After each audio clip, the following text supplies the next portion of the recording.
Hello friends, welcome to ಅಕ್ಸು channel. ನಾನು ಇವತ್ತು ಪಾಲಕ್ ಪನ್ನೀರ್ ಮಾಡ್ತಿದ್ದೀನಿ. ಪಾಲಕ್ ಪನ್ನೀರ್ ಅಂದ್ರೇ ಎಲ್ರಿಗೂ ತುಂಬ ಇಷ್ಟ ಆಗುತ್ತಲ್ವಾ. ಇದು ದೋಸೆ, ಪೂರಿ, ಚಪಾತಿ, ರೊಟ್ಟಿ ಎಲ್ಲದಕ್ಕೂ ಸೂಪರ್ ಕಾಂಬಿನೇಷನ್ ಪಾಲಕ್ ಪನ್ನೀರು.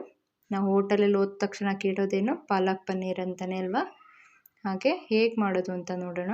ನಾನಿಲ್ಲಿ ದೊಡ್ಡ ಕಟ್ಟು ಪಾಲಕ್ ಸೊಪ್ಪನ್ನ ತಗೊಂಡು ತೊಳೆದು ಇಟ್ಕೊಂಡಿದ್ದೆ. ಹಾಗೆ ಸ್ಟವ್ ಮೇಲೆ ಒಂದು ಬಾಣಲೆ ಇಟ್ಟು ಅದಕ್ಕೆ ಸ್ವಲ್ಪ ಎಣ್ಣೆ ಹಾಕಿ ಪಾಲಕ್ ಸೊಪ್ಪನ್ನ ಹಾಕಿ ಚೆನ್ನಾಗಿ ಹುರ್ಕೋತಿದ್ದೀನಿ. ಏನಕ್ಕಪ್ಪ ಹುರಿತಿದ್ದೀವಿ ಅಂದರೆ ಇದು ಸ್ವಲ್ಪ ಹಸಿ ಸ್ಮೆಲ್ ಹೋಗಬೇಕು, ಅದಕ್ಕೋಸ್ಕರ ಚೆನ್ನಾಗಿ ಹುರ್ಕೋಬೇಕು. ನೋಡಿ, ಹುರಿದು ಇಷ್ಟ ಆಗಿದೆ. ಈ ಥರ ಆದಮೇಲೆ ಸ್ವಲ್ಪ ಹಾರಕ್ಕೆ ಬಿಡಬೇಕು. ಹಾಗೆ ನಾನು ಒಂದು ಜಾರಿಗೆ 2 ಟೊಮೊಟೊನ ರುಬ್ಬಕ್ಕೆ ಹಾಕ್ತಿದ್ದೀನಿ. ಹಾಗೆ ಮತ್ತೊಂದು ಜಾರಿಗೆ ಪಾಲಕ್ ಸೊಪ್ಪನ್ನು ಕೂಡ ಹಾಕಿ ರುಬ್ಕೋತಿದ್ದೀನಿ. ಅದೇ ಬಾಣಲೆಗೆ ನಾನು ಇನ್ನೊಂದು ಸ್ವಲ್ಪ ಎಣ್ಣೆ ಹಾಕಿ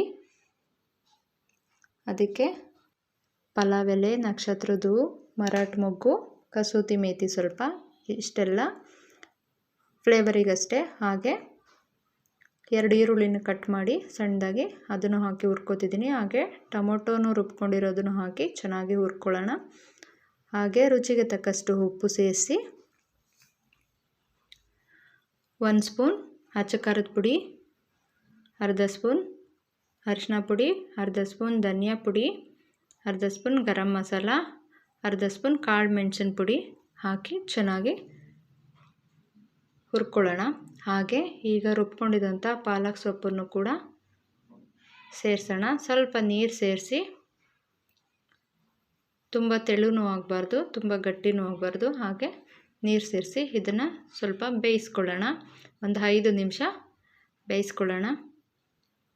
ಅಷ್ಟೆಲ್ಲ ಬೇಯಿಸ್ರಲ್ಲಿ ನಾನು ಇನ್ನೊಂದು ಕಡೆ ಪನ್ನೀರ್ ಕಟ್ ಮಾಡಿ ಇಟ್ಕೊಂಡಿದ್ದೆ.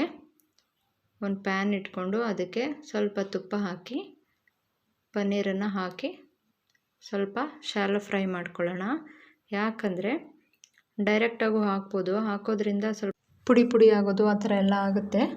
ಈ ಥರ ಶಾಲೋ ಫ್ರೈ ಮಾಡೋದ್ರಿಂದ ಆ ರೀತಿ ಏನಾಗಲ್ಲ.